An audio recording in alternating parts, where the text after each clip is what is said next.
This is the ATI Podcast.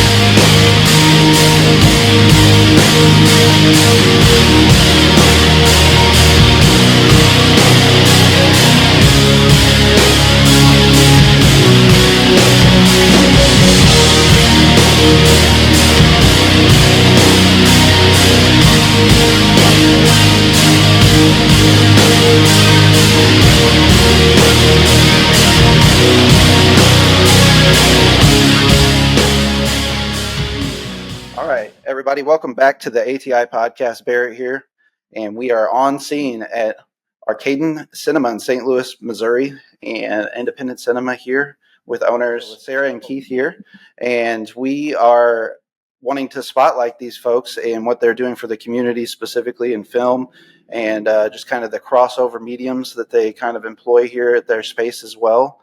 And very cool interior decorations. That's one of the things that first kind of grabbed me whenever I first came here. My first experience here was technically by accident. I went to a show at the Heavy Anchor, and you guys were doing a gravel showing out the back. And I kind of drifted over there like, what's going on? And you guys were showing Austin Powers back. That's like nostalgia fest for me. So, you know, I had to see Austin Powers outside. So I was just kind of forgot about the show that I was at here to watch a buddy's band, and I just got enamored with watching Austin Powers outside the back lot. So that was a fun time. Yeah. So you guys do all kinds of events here at ARKADIN Cinema, and that's kind of how you guys started, right? Was showing out films out the back, or did I have that? Yeah, that is right. So we bought this space we're in late 2019. We got it looked completely different inside, so we knew we had to fully gut and remodel it to put a theater in here. Yeah. Got plans to do that, got plans approved by the city, and literally like 3 days after that, lockdown happened with COVID. Yeah. And so it didn't really make sense, but our neighbors, the Heavy Anchor, which is a bar and venue that's been here for a long time now, right. They proposed like, hey, just throw up a screen on our wall and show movies outside. And, you know, people will come through their bar, they'll get some business, we'll be able to kind of start up, and that worked out great because it kind of gave us like a slow ramp up. Sure. We got to do all kinds of different things out there, including Austin. We had a whole series based around Austin Powers. It was Austin Powers and movies that were referenced in Austin Powers. Right. We showed like Blow Up and A Hard Day's Night. And, a bunch of stuff like that. So fantastic. One of the James Bond movies. Did you get to see the costume contest? We saw, our friend Ridge, who does the podcast with us, was with me whenever we were going to the show, and was like, what the hell? Why is this guy dressed like Dr. Evil? Like, this is before the movie started. So we were like kind of clueless on what was going on. I was like, I don't know, man. It's kind of weird. He's coming to the show dressed like Dr. Evil, like kind of unusual. I mean, I've seen weirder things. Don't get me wrong. You know, it was definitely strange. It stood out. And then I realized what was going on in other people and stuff. So, I saw it by accident. Let's put it that way. We also had sharks with freaking laser beams. Yeah, they had like shark, like those like kind of blow up, or they weren't blow up shark costumes, but like the Katy Perry shark. Yeah, shark like costume, left shark, and then they just wrapped like glow sticks or whatever to their head for the laser beams. That was pretty good.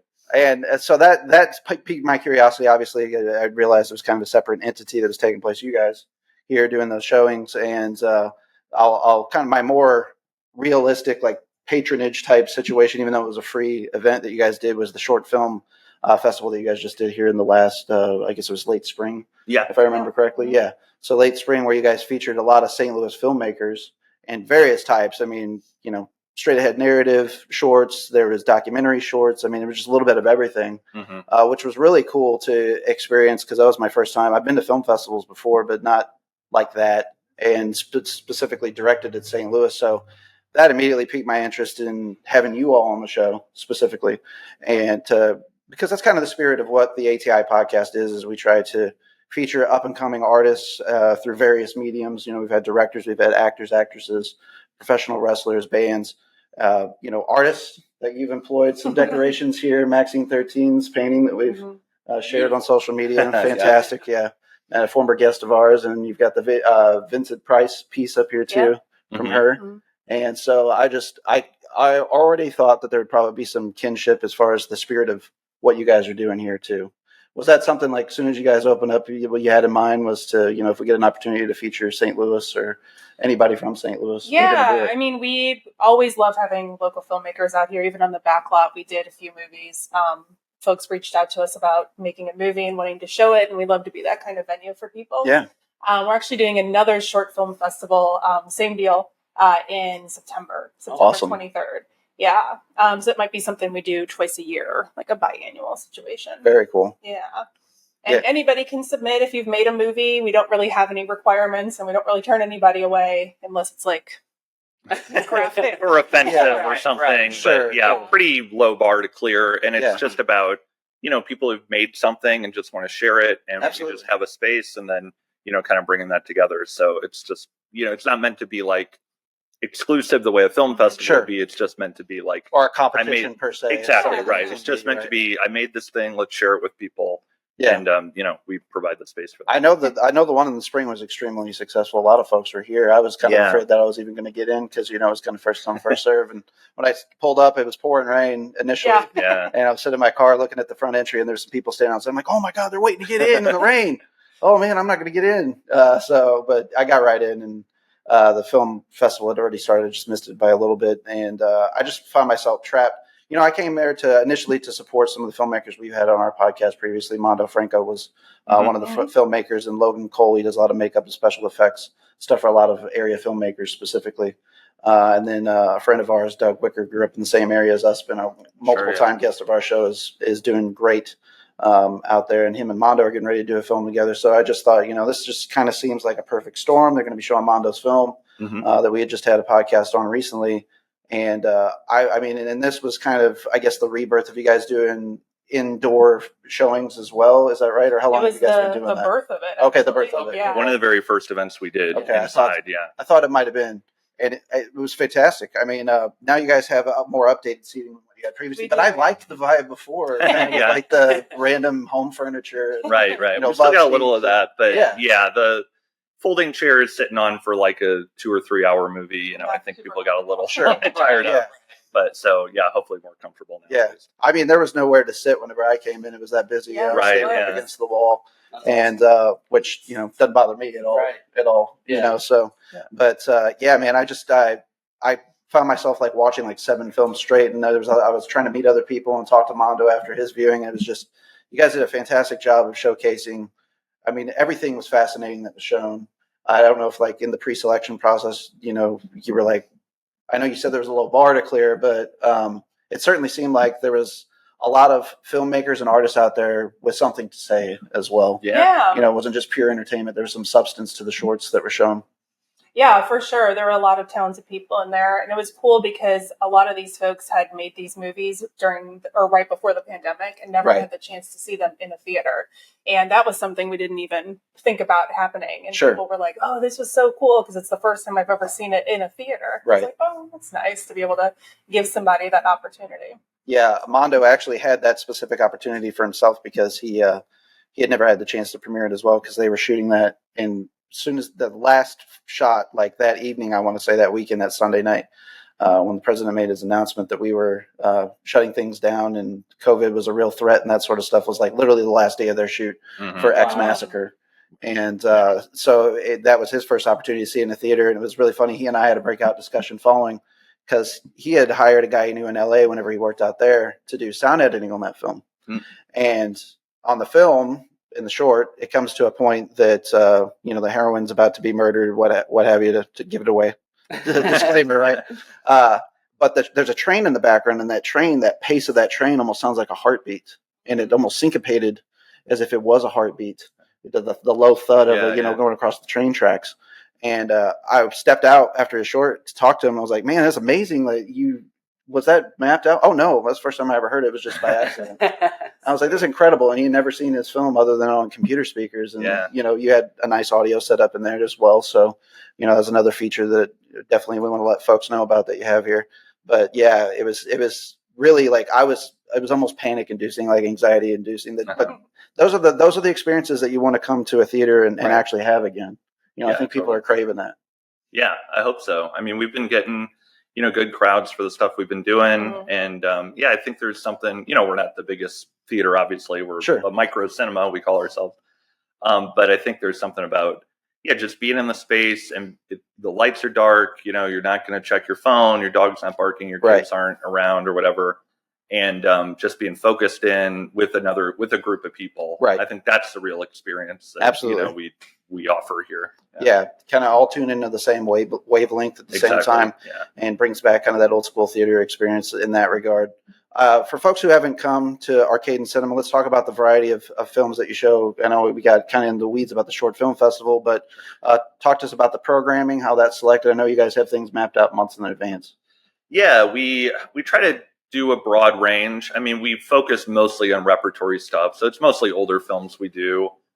We always try to mix it up with a little bit of stuff that people probably have heard of, and cult films that people love, and mix it up with stuff that maybe they haven't heard of, or it's a little bit more under the radar. So we tend to do monthly themes to some extent. So, for example, in August we have this disco versus punk theme. So we're showing some disco movies like Saturday Night Fever and Xanadu. Very cool. And then we're also doing punk movies like Decline of Western Civilization, the documentary, and Out of the Blue, which is a great Dennis Hopper movie that has some punk music in it. And we're doing like a horror night. We usually try to get at least a little bit of horror every month, because we love horror, and we know a lot of people in St. Louis really love horror. Big following for that. Yeah, totally. Yeah, absolutely. So we have, like, for the disco versus punk, it's Prom Night, which is has a big disco dance scene, and Driller Killer, which is like the punk band next door, like driving this guy insane. So, so we kind of try to do playful little themes like that. And then we also try to, we have a lot of guest programmers as well. Okay. And so we give them pretty free reign to just do what they want. Yeah. So we have like a kind of art house horror series called Dark Dream Cinema, and he chooses stuff that just he wants to share that aren't always movies you would classify as horror, but that he kind of generates that mood still. Shows in a way, like if you look at it a certain way, it can be like a horror movie. And Strange Brew, which is a cult film series that's actually been around, pre-existing us by many years, but we're now the home for it, which we're really happy to be. Very cool. We have a silent movie every month.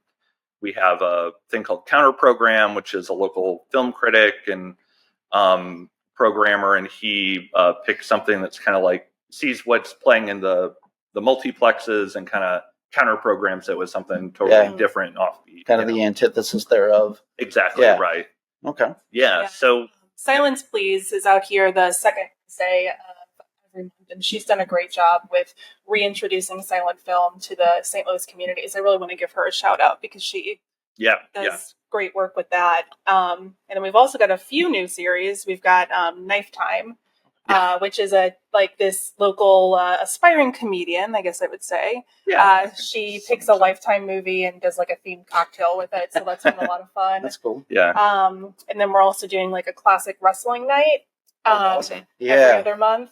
And local, what'd you call him, Mark? Video editor extraordinaire, I guess. He does this thing called Head Cleaner Theater, and it's all sourced from VHS tapes that he amasses, and then he edits them into these cool, kind of like if you've ever seen Everything Is Terrible stuff. It's kind of in that vein of like picking out those parts that are like really funny or uncanny, and then kind of mashing them together with other stuff. We just did the first one, and it was a really cool night. And people had a lot of fun with it. I was going to say, it looked like you guys had a good turnout for that. Max, just about, I think, occupancy. We were, I caught it after the fact. I was like, oh man, that does seem like a really cool idea. And I'm a huge old school professional wrestling fan as well. We even occasionally get the chance to talk to some locally inspired professional wrestlers, and a lot of it goes back to nostalgia, though. Right. And I'll make that point to make this point, and then the fact that I think you guys are really tapping into some nostalgia feels here too, and that's a lot of what the allure is to come in here. Right. Yeah, definitely. Yeah, we try to mix it a little bit of nostalgia, a little bit of something you haven't seen. Right. Kind of try to cover both sides of it. Yeah. And whenever you guys first started out here, are things kind of laying out with your vision as to kind of what you expected, or were there challenges or hurdles that you guys ran into? I mean, I know COVID obviously is an obvious one. We kind of talked about that. But once things were back up and running, is this kind of the vision that you guys had all along, or do you have more ambitions? Kind of what's the idea? I think it's, I think it is pretty close. I mean, on a large picture scale, yes, I think it is our vision. And then it's more about, especially when you own a physical space, Right. it's just like, I think there's a lot more involved with that than we were necessarily anticipating at the first part, especially because this was not outfitted as a theater remotely. It was like offices, it was carpeted, it had 2 storefronts, and we had to break through a wall to get combine the 2, all that kind of stuff. So like the original vision was actually that we were going to use those 2 storefronts, and one side was the bar and one side was the theater. Now we have the bar up front, theater kind of in the middle. So I mean, like, the kind of logistics of it are maybe a lot different than we thought, but the overall picture of it, I think, is not too far off from what we were anticipating, Well, obviously, with running any type of business, there's a lot of red tape that you have to go through, city inspections, that sort of stuff. And before you start modding, like older buildings too, sometimes depends on what municipality that you're in. There's some restrictions with what you can and can't do. Or, you might be grandfathered in. However, you need to label switches and breakers. And it's just like the real small stuff that people don't realize until they actually start running a business that, you have to have this inspection done before you have that inspection, that third-party inspection as well, before you can even open the doors. There's just a lot of headaches that business owners, that people don't realize that small business owners such as yourself have to go through. And I'm sure that that's probably somewhat challenging being in a city of a larger city like St. Louis as well. Are there some of those experiences that were hurdles for you initially getting opened up? Yeah. Yes. I mean, we both have other jobs outside of this. I took off from teaching this year just to get this place open because I knew it was going to be like every day at City Hall. And sure enough, during the month of February, it was like 4 days a week at City Hall trying to get stuff taken care of. And we did everything a little bit, I don't want to say DIY completely, because I mean, we hired a contractor and everything. It's not like I physically built out this space. I wouldn't be able to do that. But, we did a lot of the legwork ourselves in terms of like licenses and kind of arguing with the city and that kind of thing. People don't realize that can be a full day's worth of work in and of itself. Absolutely. There are many days worth of work and then just like, compiling all the various documents you need just to file something, just so you can pay the city money just to get a piece of paper, that kind of stuff.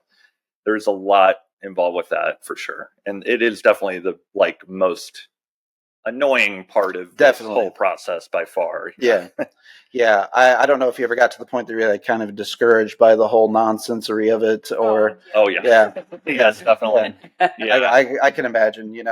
There's a lot to running a business that people don't think about. And it's great that you guys are pursuing a dream in a cinema like this, but also at the same time, like, dreams get squashed easily by just the silliest things. In retrospect, it's hard while you're going through it, of course. There was a point where, like, we found out we had to have 5 sinks behind this bar. This tiny bar we have, which is it said it. I mean, just trying to find the sink and then trying to figure out actually how many sinks we needed according to code. And then Keith found out it wasn't actually in the code, so we were trying to fight the city on that, but we didn't win that battle. But anyway, we could have, but they said they were going to add it to the code. That sets you back like 2 weeks. Oh my goodness! Because you're trying to, and then a sink costs like $2,000, and you're like, if you want to buy it, so we buy a lot of used stuff. But if you buy stuff new, like a sink for a back bar, it's like crazy. I was going to say, especially with probably some of the spatial constraints that you guys have as well.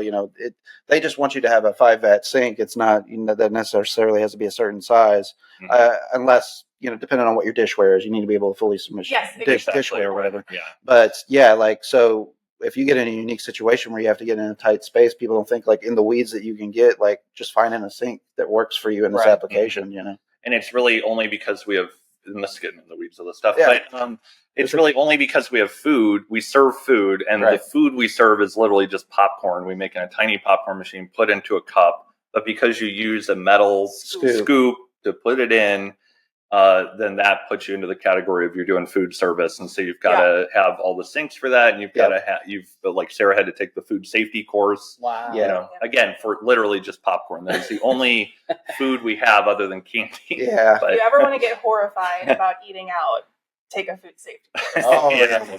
yeah. I worked in retail and I was a dairy manager, and Oh, my Worked God. in restaurants. and restaurants. Yeah. So I know. It's Yeah, not once you work for a restaurant, you kind of have a different way of looking at eating out. Right? Yeah. For the most part, I try to be like ambivalent to like, oh, I don't know what happens here. Yeah. Right. So, well, I will say that I did take some personal note of some of the programming and things that you guys do.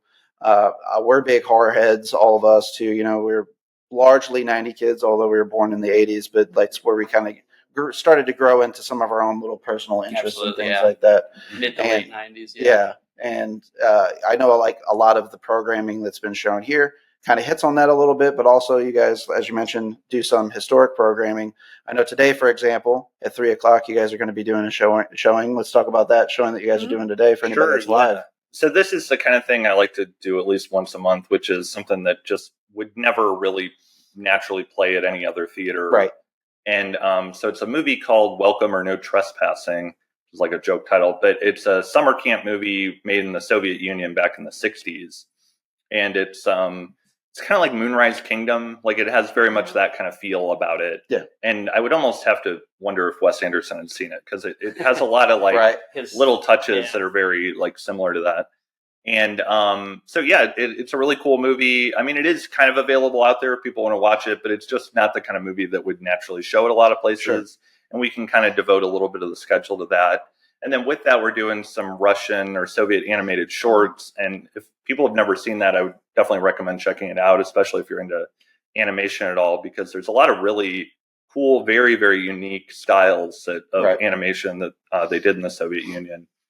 So yeah, it's kind of meant to be, it is a fun program, but it's also something that, like I said, is just not something that probably would show other places too often. So. And I'm sure that you get to express some of your creativity too in these things. So like, I actually watched the trailer for that, and I noticed that you guys had kind of made your own custom trailer with some of the scenes, obviously from the film, short film, and then the music that you had underlaid, more modern and independent style music. And I know that's like, you don't have to do those things, but you're doing that to add a special touch to what you guys present here. Yeah, and I would like to do even more of that. A lot of that does come down to I do still have a day job, right? But if I had all the time to devote to it, I probably would be cutting together trailers. It's just it is I'm sure it's a labor intensive process, and just time intensive to wait for your computer to just struggle through grinding through rendering video and stuff. Yes, absolutely. Yes. I did some music video work for a couple bands here in St. Louis, and I mean, just doing 3-minute music videos can be like 12 to 20 hours of work sometimes, especially if you're a perfectionist. Yes, right. Exactly.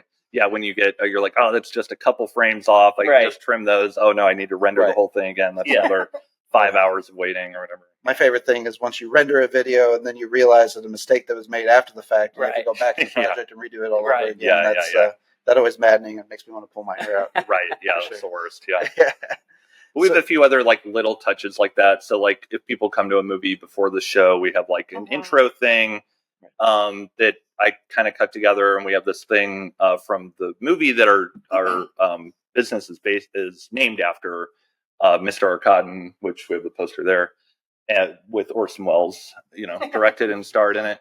And so that's kind of a jokey thing because we realized at some point that people always pronounce the name wrong or differently, well, yeah, literally everyone does all the time, and it really doesn't bother us at all. No. But so we have this like thing I cut together from the movie, which is people just saying the name over and over again, and then I kind of even stretched it out at the end to, if people are familiar with the old Warenberg thing, Warenberg, it's kind of like that, but it's like ARKADIN. Yeah. That was kind of our thing as friends, and then I realized it caught on to everybody though, but would always whisper Warenberg continually after the Warenberg thing started, you got to, Well, that speaks to, again, some of the nostalgia feels we were talking about that you guys implement behind the business. Yeah. That's just, that hooks me right at the start. So regardless, you guys could slap up something that I wasn't interested in, and I'd be tuned in already just because I know how you guys are setting the table for the experience here. We've talked about some programming and stuff with the films and stuff. Let's jump back to the bar side, the front end side. I know you guys do like custom and themed cocktails. You kind of touched on that briefly. passerby. Let's talk about kind of the beverage availability, some of the snack availability that you guys have here too. Yeah, we try to keep a big variety up here, spotlight some of the local breweries, but also, national craft breweries too. And then I just like coming up with cocktails, so we change it pretty frequently. That's been a fun, unexpectedly fun part of the job. We always knew we were going to have a bar, but we didn't. At one point, we thought we were just going to be strictly cans because we didn't know what we were going to be able to do. Right. But being able to do like a cocktail menu that we can change up and theme with movies has been a lot of fun, and people, really like coming out to that. So that's been good. Yeah. That's one thing where it helps that it's literally just the two of us that work here. Yeah. We don't have any employees, so Sarah can create a cocktail and then just make it up. There's nobody you have to teach how to do it or make sure they're doing it right or anything, because Sarah will always do it right. Of course, I won't. The rare times I have to make cocktails is when you might they might not come out as good as they should. Sure. But I mean, we've got your theater candy, popcorn. We'll probably get into doing the flavored popcorn again. It's just making sure we got our footing back behind the bar before we do that. But we've also been bringing in some local vendors. We've had Mister's Ham Pies here a few times. They'll be back on Wednesday for Drinkless Cage, and then also we're doing this ABBA disco brunch, and they'll be here as well for that. We had Heavenly Sinful Delights out doing some treats for the nighttime event last week. Mm-hmm. Very cool. Now, you mentioned Drinkless Cage, just a sidebar momentarily. I know that's another kind of programming thing that you guys do that's very cool and very entertaining. And we've seen Nicolas Cage and some of the decor here. We've got Raising Arizona mugshot over here in the corner as well. An awesome actor, of course. Absolutely. But is there a certain, the fact that Nicolas Cage is in the movie, but are there decisions made beyond that while you're selecting the films, or for Drinkless Cage? Yeah. Not really. We do tune it to whatever the month feels like or whatever. I gotcha. So maybe July it'll be a bigger kind of action movie, and maybe in the winter it's a little different. But yeah, that event was Sarah's idea, and it was based on something we used to just do at home a lot, which was we put on a random movie and just kind of create a drinking game around it. You could kind of feel okay, this might happen over and over again or whatever.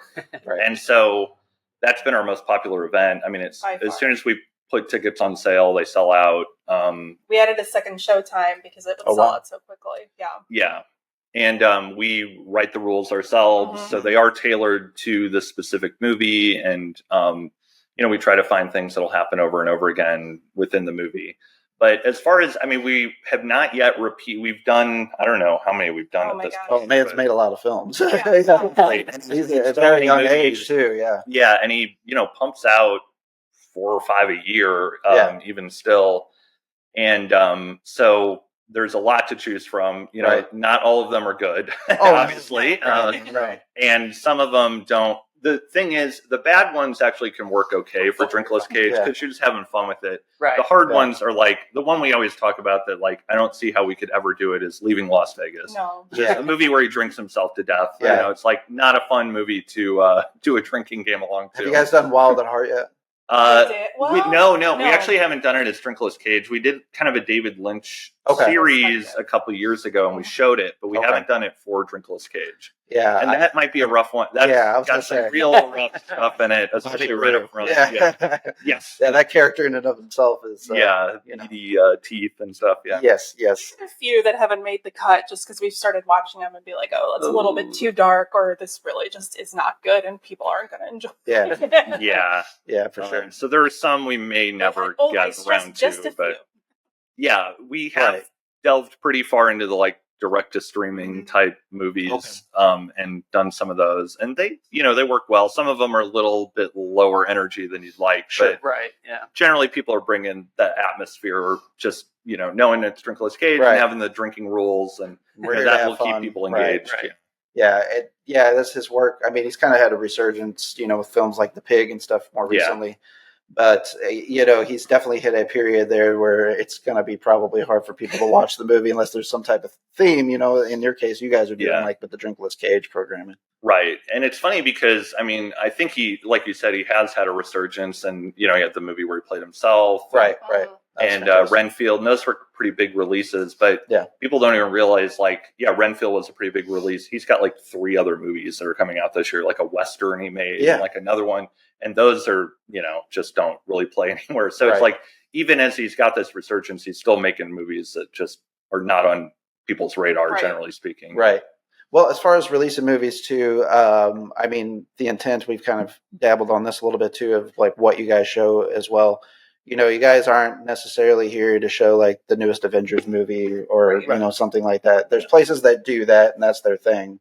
But that's not the spirit of things here. It's not to say that anybody's like above that, but you guys are just kind of going for a different, we'll just say like niche in the market. There's many folks doing that and doing it well. Right. So we want to do something a little bit different. Sure. We've been lucky the past couple of months to get some new releases that haven't been shown here in St. Louis. Sure. And we've been able to do premieres of those last month, or was it this? It was just this month. It feels like forever ago. The Wakaliwood weekend. We showed Once Upon a Time in Uganda, which was a documentary that was made about this guy Isaac, who's been making action movies in his town in Uganda for probably a couple decades now. He started, but like 15 years making features or so, maybe 10 years making features. But super low budget, but they're great. They're wildly entertaining. We were lucky enough to get him for a Q&A after the movie. And then we showed a few of his movies too. As well as the director of the documentary about him and about the Wakaliwood stuff. And we've done a few others. We did this AI, what claims to be the first AI assisted feature-length film, which is a unofficial sequel to The Thing, John Carpenter's The Thing. And that's a guy I'm kind of friends with online, directed it. And so we were able to get him and his partner on the film for Q&A. We've done a few things like that. So those are always a lot of fun. We have another one coming up in August called Cuddly Toys, which is says it's like Bye Bye Birdie meets like Mondo Cane or Faces of Death. So it's like so it's going to be a weird one, I think, but it'll be that'll be a lot of fun. So doing these real like very small kind of micro budget films is really cool, because again, they're not the kind of thing that could ever really go to a multiplex or anything. And even for us, just doing a one night showing, we don't necessarily fill the house with those, but just being able to be a space where, it's a things new film and somebody doing something interesting, that's what absolutely. And the thing about it too, I wanted to kind of get into, people don't again realize the business end of doing what you guys are doing, and the fact that it's like, yes, you can show whatever movie you want to a degree. It's about what you guys can get here to show, right? So let's talk about kind of like what the process of that is for you. Sure, yeah. So, I mean, I would say generally speaking, when we think of a calendar, we're just thinking of movies we'd like to show. Right. But as far as and then seeing if we can get them. Because, like you said, yes, you can show anything, but to do it legally, and we do, you have to license it, which means paying a fee. Or for these smaller films, usually we do a split of the box office, which is nicer for both of us, I think. But there's a few companies that have large catalogs for like older mainstream releases. So going through those are easier. But then when it's outside of that, it can be harder because you have to track down who owns the rights. You have to reach out to them. You have to hound them sometimes to get a response just so that you can give them money. And so it always feels very backwards about how it operates. And it's not, and there are things we haven't shown because we can't track down the rights holders. Occasionally we will show something where we haven't gotten a actual green light, but we always say, we keep accounts of what the box office are. So, we can pay you out of what the box office we took was if somebody comes to us after the fact and says, hey, you showed my movie or whatever. But that business end of it is kind of more annoying. It is kind of an annoying part of the process, I guess I'd say, because you just feel like part of it is that for most movies, you're not connecting directly with the filmmaker. You're going through a middleman, and often that middleman is like a middleman of the middleman. It's not even the studio directly because of how we're kind of classified. because we're not even seen as being a theatrical space because of how small we are, and because we don't have DCP, which is like what they have in the big movie theaters you go to. So anyway, you kind of work with someone and you negotiate some rate, and then you're like, well, how much of this would ever get back to the actual filmmaker? Right. And it's got to be in the like pennies range. Sure. I think, Whereas if we could connect with a filmmaker and just say, hey, we'll charge whatever and we'll split it 50-50, those kinds of arrangements always feel good, because then it's like, you're getting something out of it. We're getting something out of it. The people coming are getting something out of it. Everybody is winning when we do that kind of thing. That's we've gotten a few of our newer releases that we're showing too, is that filmmakers are starting to reach out to us, which is very cool. Cool. Yeah, that very is cool. Awesome. Yeah. That was a piece I was very curious about, and it's fascinating to kind of hear that process of having to hunt down the people with the rights to actually even show something like that. Yeah. Is there something that you're like really passionate about that's been a no so far just because of that process that you can Which one were you talking we wanted to get Dawn of the Dead. Oh, yeah. Dawn of the Dead is a really annoying thing where some guy bought the rights because he wanted to remaster it in 3D, which he did finally do, and they did put it in some theaters last year, October. maybe. And we had wanted to show it because we were doing this zombie walk that Sarah had organized, where people would like dress up as a zombie and walk down the street in the neighborhood we're in, and then they would see Dawn of the Dead at the end. Was the idea. But we couldn't get Dawn of the Dead because, again, this guy bought the rights to do this 3D remastering thing. So that's one this year too. Still no dice. Oh, yeah. Are you guys just getting stonewalled, or are you getting some responses? I mean, no, they just don't respond. Yeah, a lot of the times, especially for ones that are kind of outside of our usual avenues, you'll reach out and then just not get a response. And that's the most frustrating, because like, well, do we kind of roll the dice and just show it and say, we'll pay you if we, if you track us down, or do we just not show it? With Dawn of the Dead, I don't think we'd be able to just roll the dice on it, because it's such a high profile thing. Definitely, yeah. It's just become a cult of a cult phenomenon in many ways.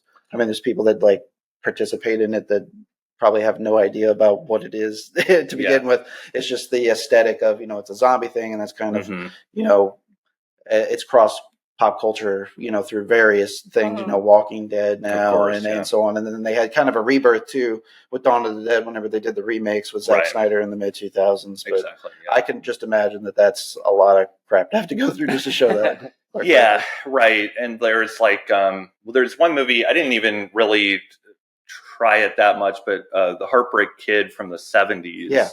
And it somehow, through some weird way, got owned by GlaxoSmithKline, the pharmaceutical company. And so if you want to show it, and a few places have done it, I guess they tracked down the right person, but like you have to go through this pharmaceutical company. That's weird. It was some like, it was a settlement or something like that. Some weird thing. Like that Martin Skink or whatever that guy's name was, that Wu-Tang. Yeah. All the rights to Wu-Tang. He was a pharmacist guy. Oh, the Pharma Bro. Yeah, Pharma Bro guy. Shkreli or whatever. Yeah, Shkreli, that's right. Yeah, right. They sold the rights to one. They made an album and then it's weird. Like I mean, obviously he's probably a fan. That's why he did what he did. But that guy sucks too. But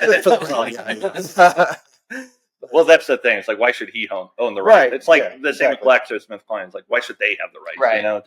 Like, give it back to the filmmaker or something. Give it back to the industry. Yeah. That was kind of just on that same topic, we're showing, I think I mentioned Decline of Western Civilization, which is a great documentary about the early hardcore scene in LA and stuff. And it was directed by Penelope Spheris, who went on to direct bigger movies like Wayne's World and stuff. Right. And it was cool to find out that she apparently still owns the rights to that. So I went through her, I got a response real quickly, clear rate that was fair, and it was just like, it was real. It's like, that's how I wish it worked every time. So that was like the good side of it, where it feels like, okay, well, she'll get some, I'm sure the money doesn't mean that much to her, but she'll get a little bit of something out of it. We'll get out of it. Everybody wins. Those are the best scenarios. Just to hammer down on the weeds one more time with this, what was the process going through, like doing the David Lynch films? Like, who'd you have to reach out to and that sort of stuff? Yeah, so most of and there is actually one we weren't able to show, but for most of so there's this company called Swank, which is based in St. Louis, although that just happens to be. and they own the rights to most mainstream releases from big studios of the last however many years. Okay. Like most of the big ones, So like most mainstream movies you've ever heard of, they'll own the rights. And then there's a different company called Criterion Pictures USA, unrelated to Criterion Collection or anything like that. They just happen to have that name. And they own kind of if they don't have it, then often the Criterion Pictures will have it. Swank doesn't have a Criterion Pictures. So for a lot of them, you can just get them by going through that. Okay. And so like any given month, we're booking like 5 or 6 movies through those companies. I gotcha. And then there's another one, Janus Films, which owns a lot of the like older art house and foreign films. And they're affiliated with Criterion Collection. Yeah. Okay. So I know like Eraserhead we got through Janus. Okay. And a lot of the other ones we would have gotten through Swank. We wanted to show, they did a restoration of Lost Highway, and Janus was releasing that. But when they do these restorations, they only want you to be able to show it on DCP, which is digital cinema projection. And you have to have a whole machine, and it costs a bunch of money. And we don't have that. We just play off of files and off of Blu-rays and stuff like that. Yeah. Because we're small, and I mean, it wouldn't make any difference if it was a DCP. It wouldn't look any better in the small space we have. Yeah. But anyway, if you don't have that, they don't want to give you the rights, because I guess they want to ensure that like it's a new restoration, so it's shown in the best presentation or whatever. So sometimes that'll happen where like there's a new restoration going around. And we're not really able to pick it up, even though we'd like to, because we don't have the DCP technology here. So. And sometimes they want you to show it for multiple days, and we just don't do like a 3-day run of something. Right. Generally, yeah. So that makes it a little bit harder to get some films too. We probably would with Lost Highway or something, but it's just that depends technology aspect that they don't want to. Right. And again, that's where we kind of fall into this other category, because Swank that I talked about, they're technically for non-theatrical distribution. And they really started out because it was like you're a library or a cruise ship or a university, when those kind of, or a school, wants to play a movie, technically that's who they should be licensing from. Anything that's not just a movie theater. And because we're so small and kind of different, that we fall into that category, basically, is how it's funny to hear that, because people, again, don't think about the business piece in the end and the hoops that you got to jump through, though. I mean, I think a lot of things are coming to light now too, particularly with this most recent writer's strike, and the actors are joining up as well. And to drive this point back home, is the money doesn't always get to the people that probably earned it or deserved it. There's like people that, I think I read this wild story about the guy who was the big head on the Power Rangers. He got like $150 for his first week of work or something crazy like that. That's with no promise that he was going to have a job. But like, talk about how iconic that show is, and him specifically, over time. But and that's kind of the reason they're doing what they're doing. In the event that folks don't know that, but I've heard stories that like the people on Orange Is the New Black, the residuals they get are something like 30 cents ever, because they do all this fancy accounting where somehow an incredibly popular movie has lost money, millions of dollars every year, just because they move some digits around, and then nobody gets paid out of it. I'm glad you brought that up. I think it was a prominent actress in that show. I never watched it. I never got around to it personally. It was kind of in the meat of it by the time I'd started to hear about it myself. But I know one of the prominent actresses in that is the exact example that you're bringing up. You know, which is crazy. I mean, the actors, are not getting paid. And streaming has also like kind of affected that too. Yeah, totally. Very drastically too. And these studios like Netflix, whenever they're going to have these labor negotiations now, these streaming services and entities are actually having to come to these meetings, sit at the same table as Warner Brothers or whoever the case, Warner Brothers Discovery or whoever the case is. And, and it's kind of funny, like all these other people that you have to get involved now is just going to make it more complicated. More parties to talk to, more hoops to jump through. These streaming services have just gotten so acclimated to getting away with like pennies on the dollar. And the example that you're using, just to drive that point home with Netflix specifically in the Orange Is the New Black, is just incredible. Right. But I like to hear that you guys are making it a point to speak to the people that were actually directly involved with the filmmakers themselves and cut these deals rather than, I mean, you got to do what you got to do going through a distribution. Yeah. I mean, often the filmmakers don't own the rights in that way. So they can't give you they probably would like to, but they just can't do it. That's just not how it works. So in the situations where it does work like that, that's, like I said, those are kind of the best from a business standpoint, feel the best. It's like we're all getting a little cut and there's not a ton of money in just doing a one-off screening anyway for anybody, but there is a little bit. And so it's nice to pay somebody who has actually, made the film, a creative person, rather than, going through a middleman who has another studio middleman. And then maybe the director got a penny out of us showing their movie or something. If that, I don't know.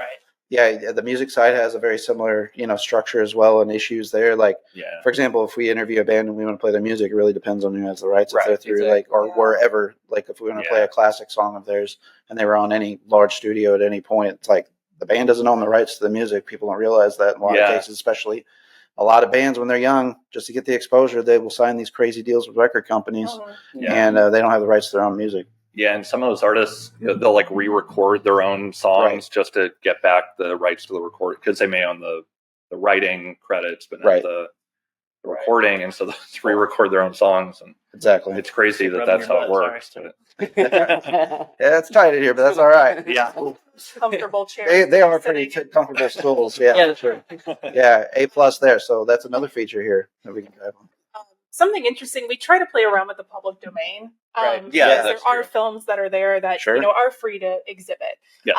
And what's been interesting for us since we opened is silent movies. Because if you have to be out 70 years before you're considered public domain. No, it's more than that. It's 90? Something weird like 97 years or something. So you're like just now getting into like the Chaplin. Yeah, exactly. That stuff is entering the public domain, but what we've seen, and this is kind of like Keith's also an attorney, so he likes getting into the weeds of this. There you go. I don't know that I like it, but that's helpful. I get mad about it sometimes. And is that studios will claim to have the distribution rights to these movies that are in the public domain because they've restored them or they've added a new score to them. Yeah. Which then, something that we should be able to show and not pay anybody for. Just exhibit it because it's in the public domain. They claim to have the rights to. So that's been interesting for us. Yeah, the Harold Lloyd people are so Harold Lloyd's the guy who like hangs off the clock and that famous image. Yeah. So like that film we showed couple of years ago. I knew it was in the public domain. It had just entered that year or the year before. And then I got an email from the Harold Lloyd Foundation or something. They were like, well, we own the right to the restoration. You'll be shown the restoration. So, but we don't want to charge you. We just want you to sign this thing. And I can tell what they're doing. It's trying to build up an argument that they own rights and restoration. Just again, getting into legal weeds here, but you're getting caught up in somebody else's battle, really. Yeah. And it's pretty clear from like the legal precedent that's out there that a copyright is supposed to be an original work, right? Well, a restoration inherently is not. It's just restoring what the original vision was, the original structure, or just making the picture look nicer or whatever. Yeah. And there's clearly a little bit of a movement to try to claim like, oh, we restored this. We own the right to that version that was restored, that 4K restoration or whatever. And I mean, they did put work into it, and they'll make money from Criterion having it and whatever, all that kind of stuff. But the film itself is still just the film, So, yeah, sorry, this fly is really. It's all good. Dealt with way worse, that's for sure. Yeah. So one other feature I wanted to lean into of the business operation that you guys have here is the private events. You guys will host private events. It doesn't matter what the event is centered around, birthdays, anniversaries, whatever the case is. I will say I reached out to you guys back in May about perhaps hosting an event for me. The other parties involved weren't interested in that, but you guys were very responsive. I want to commend you. Immediately getting back with me, prices, times, what do's and don'ts, whether you can bring in outside food, just kind of all the things that you are to consider whenever hosting a live and private event. But that's a part of the business that you guys do that I think some people don't realize, because I didn't know that either until I was here, and you guys were turning over the short film festival, and you had a private birthday party coming in, and it was a real tight turnaround there. So let's talk about the private events that you guys have and kind of the parameters there. Yeah, you can rent out the space for 4 hours and basically use it however you want. A lot of folks choose to show a movie. But we've had people put on home movies or like slideshows or things like that. It's just really nice to have a space where people can get together and watch something and have more of a communal experience. Absolutely. Those tend to be a little bit more informal. Like my sister's showing Shrek here for her birthday next weekend. She did it last year. Shrek 2. Shrek 2, yeah. So, it's a lot of fun. Last night we had somebody rent it out to premiere their movie, a short skate film. Very cool. And I mean, it's an experience, especially if you have your own film. Like I said before, being able to see it up on the screen with your family and friends is a really unique experience. Yeah, but I think that when you asked about does our business look different than we thought it might, the private events are definitely a bigger piece of it than I think we realized, because there is definitely a big market we've found, and I think our rates are, relatively reasonable for, just hosting a party, especially if you have a decent number of people, and, people can get snacks and drinks and all that stuff. So even when we were outside, that started becoming something and we had a lot of bookings out there, and it's continued inside, and I'd say most Saturdays are taken up with private events. Yeah. So if you look at our schedule and see there's not much on Saturdays, that's generally because that's when we have a lot of parties. Okay. Yeah. Makes a lot of sense. I know that, whenever I reached out to you guys, I was trying to plan an anniversary party. So I was trying to think of like what avenue we're going to go with this, whether it's going to be kids here or not. And again, that was just probably asking like the most random individual questions, but you guys, again, very timely with the response, but our taste, just for the comedy aspect of it, I was ranging between Fantastic Mr. Fox or The Thing. But it was contingent on whether or not kids were going to be involved. The event, right? Yeah, that's always a tricky thing. I know people have not picked the movie they want to because kids are coming. And, right. Yeah. Well, that's a point I wanted to bring up. The kids are welcome at these particular private events too, specifically. Yeah, and kids are generally welcome. I mean, we don't get a lot of kids, and we've experimented a little bit with like doing family-friendly showing programs. But we haven't done it a ton. I think partially because of that Saturday morning or afternoon feels like the right time, but then we tend to have private events. So it just doesn't, we don't have the best time for it. But, it's something we may do a little bit more. So if people do have kids, at least keep an eye on us, and you may find stuff popping up on the schedule more. Absolutely. Was there anything about the business that you guys want people to know about, kind of frequently asked questions that you guys get, perhaps that we didn't hit on in the conversation today? We probably will never do Rocky Horror. I'm really sorry. A lot of people asking about that one. Yeah. It's probably our most asked about specific movie. Yeah. Is it because of the film rights? Back to the licensing, it's very expensive. Yeah. Gotcha. We just don't have the space to make it, the kind of event that it is. Sure. Yeah. Right. I also don't want to clean up rice off of the floor or anything like that. So that may be the sticking point. But yeah, people do ask about it because people love Rocky Horror. But there are other, around October especially, there's always somewhere that's doing Rocky Horror. And there's like a live theater that does like Rocky Horror events Flustered and stuff. Mustard. Yeah, based here in St. Louis. And so, I think there are plenty of opportunities to do Rocky Horror. Sure. But, I mean, I think that's like a whole Alamo programming thing too as well. So, and it's nice to be able to host events like that, but people have to understand too, especially with something like Rocky Horror, you have to have the actual seating area to do that, and staff to do so. And it's just you two running everything. So like when it comes to cleanup too, specifically, it's like you have to take that into consideration. Even if you were to get the rights. Yeah. And then inevitably there will be rice left over. Exactly. It's one of them things. Yeah, those little pellets of rice. Well, we've come to the part of the program that I like to close things out by talking to people more specifically about personal interest type stuff, so our guests get to know you guys a little bit better. And we'll make it theme specific since, of course, this is a micro cinema bar here. And just out of curiosity, let's get some favorite films, favorite performances, that sort of thing. We'll start with films. Like, what are some favorite films for you?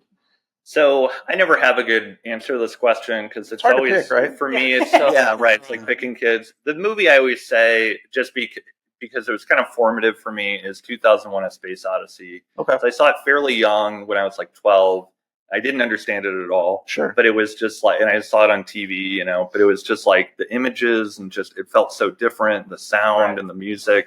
And I was like, it just really showed me like, oh man, there's a whole different way that a film can work on you. Yeah. And so I think that one for me is just like, it's so formative. I have to say it's my favorite, Yeah, it's kind of got that esoteric element to it, that people have different interpretations as to what's going on that's been bandied about over the years. Exactly, yeah. How about for you? I don't know. The favorite film thing's always so hard. I usually just go with like favorite genres. So like a good sci-fi, or some horror. Yeah. Or like just exploring an actor's catalog. Like I've been digging Christopher Walken lately. William Dafoe. So usually, if I'm going to check something out looking for who's in it. Yeah. It's funny that you bring up Willem Dafoe. I do like theme birthdays and stuff for my wife and Christmases and stuff. It makes it easier to pick out gifts.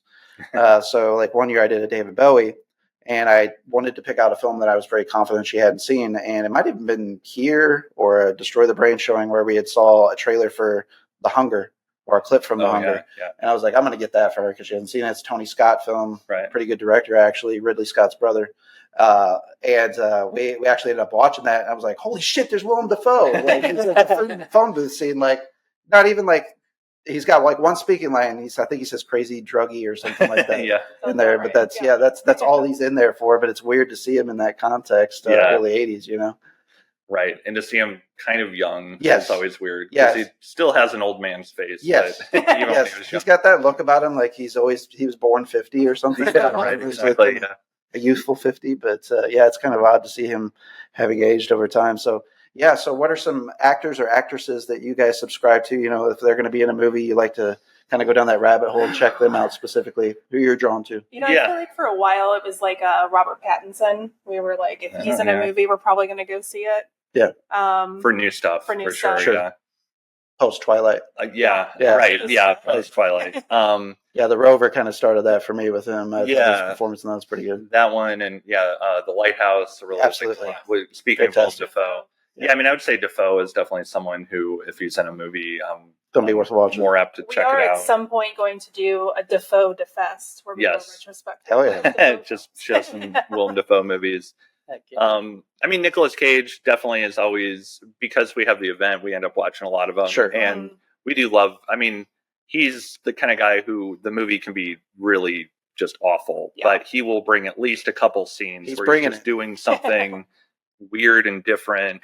And he's cool too, because he's not like, you usually think of good actors as like they seem very natural or that it's like realistic performance, whereas he goes the opposite way. He's like, I'm going to make a big outsized kind of impression. And so I do like that a lot.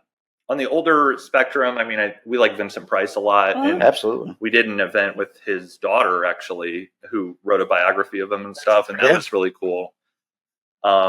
And Orson Welles, I love him as a director, but I also love him as an actor. And if he shows up in some random piece of crap movie, it's going to be a good scene at least. Absolutely. Even if he's not necessarily that engaged in it, Yeah, absolutely. How about some female actresses that you guys are big followers of? Tilda Swinton, I always and she's great. She definitely makes interesting choices. Of what movies to do. So she's in something. Oh yeah, Kate Blanchett's kind of like. No, it's actually my wallet, so it's not your chair at all. They are the brand is Comfort Line, so they actually should be really comfortable. They are, but they're also like really old. It's true. I would say Tilda Swinton definitely. I'm trying to think because they're definitely Kate Blanchett's kind of like Tilda Swinton. Kate Blanchett, she's always she's always really good. I should have a better answer. It's tough. Yeah, classic actresses. Classic actresses. Maybe not with us anymore. Yeah, I really like Barbara Stanwyck, who definitely when she's in a comedy, she. Like old screwball comedies and stuff. Yeah. She's always really great. Definitely her. And Betty Davis is like just has such a weird quality about her. It's kind of cool to see her in a movie and she's got this different, she's not like a classic beauty or whatever like a lot of actresses. She's got a more interesting look. So she's always cool. Sure. How about for you? Oh, I'm gonna have to just default to what Keith said. I don't know. Okay. Any new actresses that you guys are really into? Mia Goth. Okay. The movies she's been doing. I haven't loved every movie that she's been in, but she is always given a performance that, again, she's doing something different, and it definitely feels like she's like, coming up with a whole character and a whole vibe around it. So I always appreciate that. That transition from X to Pearl was right. Yeah. Character shift. Exactly. Yeah. Right. Yes, exactly. That shows her range for sure. For sure. Yeah. And, speaking of X, Jenna Ortega seems kind of interesting. Yeah. She hasn't done a ton yet. I mean, she was in the Wednesday show and that stuff, but she definitely, I've seen some interviews with her, and the movies she's choosing, I feel like she's going to be go in the more interesting directions. Yeah. And I think she'll be not only big, but also pick those interesting projects, which I think is part of it as well. Florence Pugh is another young actress. Yeah. Check out everything that she's in. Yeah. We're planning to see Oppenheimer, or I'm planning to see it on Monday, which I haven't seen yet, but I know she's in that. So she's always great. And we showed Midsummer, and her performance of that really without that performance, I think the movie wouldn't work. Not at all. Just such a central figure, in her face when she's 90% of that movie without question. Yeah. And Scarlett Johansson, I hadn't necessarily been following, but the new Wes Anderson movie, I thought she was really, really good in that. Absolutely. I was kind of surprised how good her performance was. Yeah, definitely in that one. Yeah. Yeah, Under the Skin I liked a lot too. Yeah, that's a really cool one. Yeah, and definitely more offbeat than, I don't know, Black Widow or whatever. Yeah, for sure. Yeah. Well, we'll round it out with where folks can find you guys at and stay up to date with events that you guys have going on. I would assume social media. I know you have a website. Let's talk about that. Yeah. So our website's www.arkadincinema.com. Arkadin's ARKADIN. And then on Instagram, we're at ARKADIN Cinema, right? I think and Facebook, I think we're at ARKADIN Cinema. And then Twitter, we're actually just at ARKADIN. Okay. We got that. Yeah, very, very, very cool. And we, of course, are going to be putting links in the episode details whenever things publish. So anybody that's on the live feed today, and you're just hopping on, or you just caught a portion of the conversation, whenever you go back to those on-demand features, you're going to see those links there where you can follow these guys across various social media platforms as well as their website. So that's going to be on both the audio version as well as the video version that we have on YouTube, the Twitch rip stream that we're doing today. We want to thank you guys so much for your time today. We had a pleasure covering your guys' business and letting folks know about you, and keep it up. Absolutely. Much success to you. And we just really love what you guys are doing. Yeah. Well, same to you. And thanks for having us. Absolutely. It's been a pleasure. Ships passing in the night. I'm shuffling my feet. I'm waiting for a sign. I'm watching cars meet and blur and blend and disappear. Sand threads the time and double time. I just stand here waiting.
off a dream, or I'm marching to the sea. I walk on until the end of where the fading light can be. I don't wanna be wasted. I don't wanna be wasted.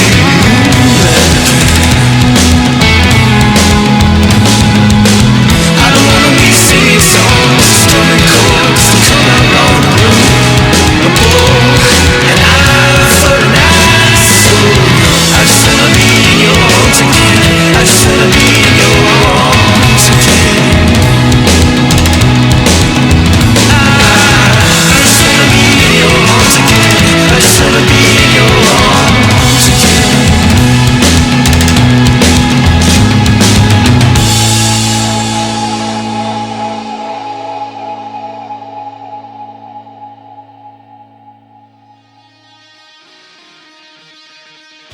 Hey, this is Josh from ATI Podcast. For show updates and news about the podcast, follow us on social media.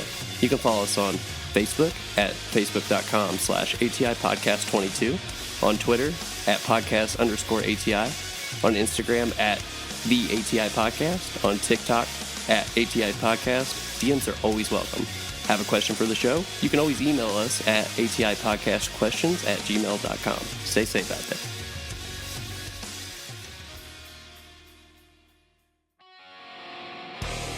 This is Barrett from the ATI Podcast. Each week, Josh and I discuss current events, pop culture, music, TV, movies, politics, sports. Nothing is out of bounds. You can also tune in to learn about rising artists, small businesses. Whether it's music, graphic design, filmmaking, or even a brick-and-mortar mom-and-pop shop, we will be spotlighting folks and their endeavors. Listen to us on Spotify, Apple Podcasts, Google Podcasts, Amazon Music, Anchor, or anywhere you enjoy your podcasts. Just search ATI Podcast. We would like to thank you for your continued support, and as always, please stay safe out there.